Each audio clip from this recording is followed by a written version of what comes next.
Hi, my name is Jason, and welcome to this presentation presented by Delta Mu Delta, chapter of DeVry University. This is budgeting, why you need to. You may have a question. Well, what the heck is a budget?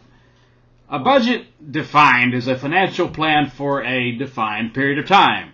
In other words, it's a way of taking the money, typically what you make in a month. Now, you can come up with a plan that's longer than a month if you want to, but most people do it for about 30 days at a time.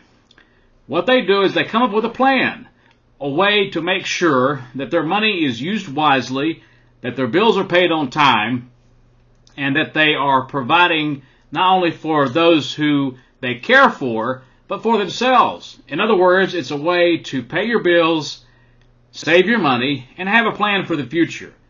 It may not seem important, but believe you me, it is. It's a very, very important habit to start as soon as you can in life.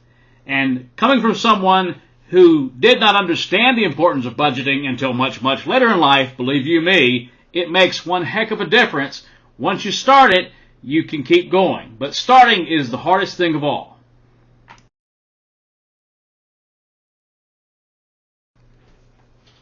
So let's talk about keeping up with your money.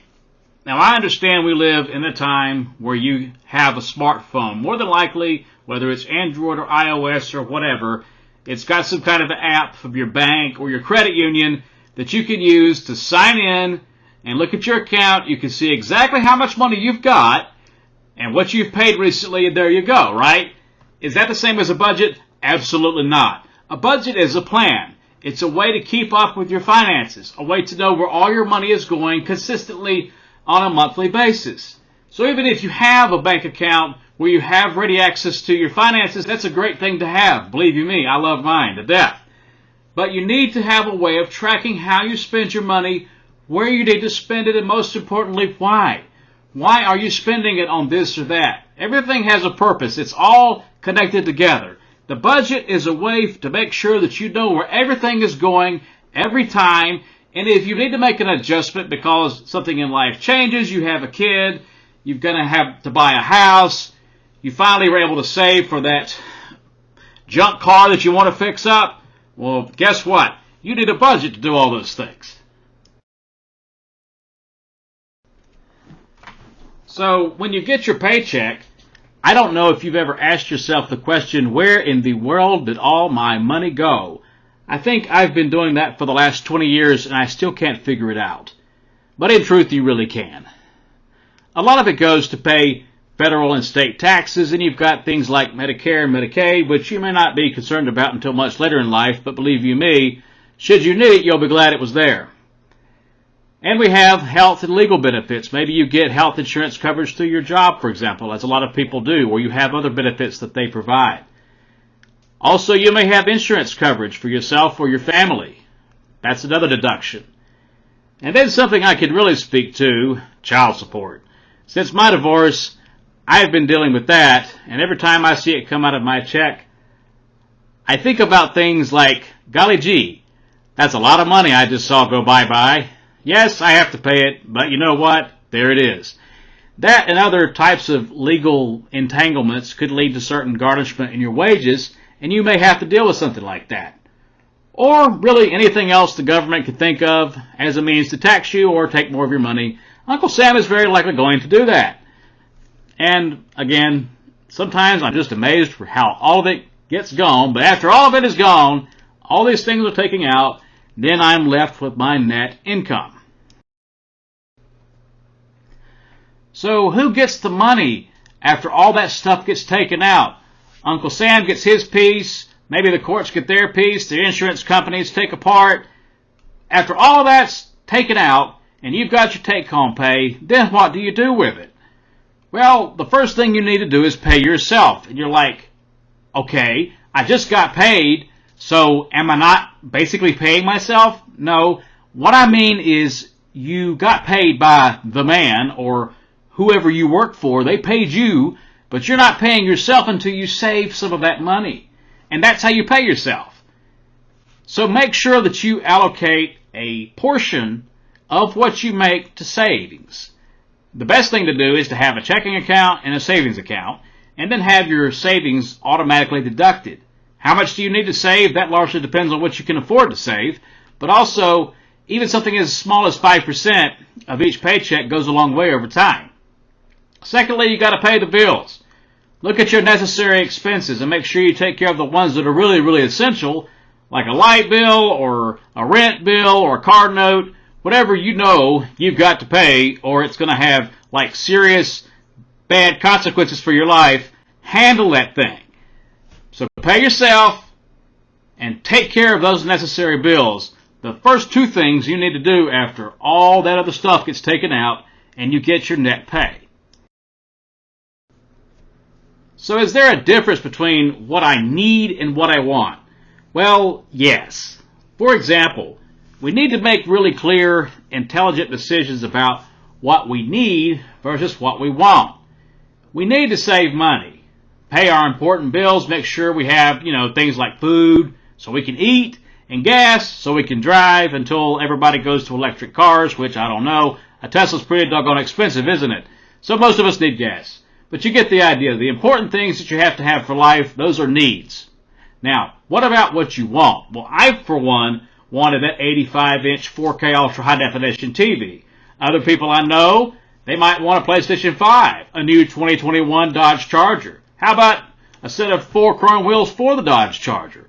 Or even a Louis Vuitton handbag? Things we really want, but don't necessarily need. Don't get them twisted. There's a difference, and you have to be keen as to the difference.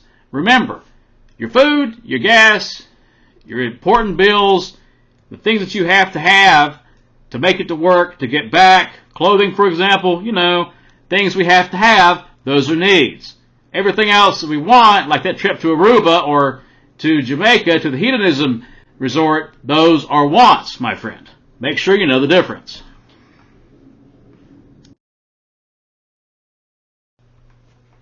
This is the slide about mastering your money. The way to do that is by setting SMART goals. Specific, measurable, attainable, relevant, timely. SMART goals. You make smart decisions on how you allocate your net income. That is your take-home pay, which is the money, you really get paid after everything else gets taken out, which, like we talked about, is sometimes quite a bit. But you have to be the one to control your financial future. So as part of your budget, have a savings plan. Pay yourself first. Then, as you're looking at your budget, look at how much you need to pay and take care of your essential bills. And make sure that you and your family's most essential needs are met. That means setting aside the money for your food, for your clothing, etc., etc. And don't forget, you need to spend a little bit on yourself. You've worked hard and you deserve it. But the idea is to put all of this into a monthly plan. Yeah, the money goes here, the money goes there. This comes in, this goes out. That's what budgeting is all about. I decided to leave you with the story of what I did with my first paycheck. Guess what? It was 1993. I had my first job working at McDonald's. I was flipping burgers 40 hours a week, and I brought home that big fat $300 paycheck. And I spent $280 of it on one video game. Now, back in those days, we still had these things called cartridges. You plug them into the game system, turn it on, and pop, there comes the game, right? Well, I bought this wrestling video game called 3 Count Bout. Yeah, I had fun. It was fun for many weeks to come.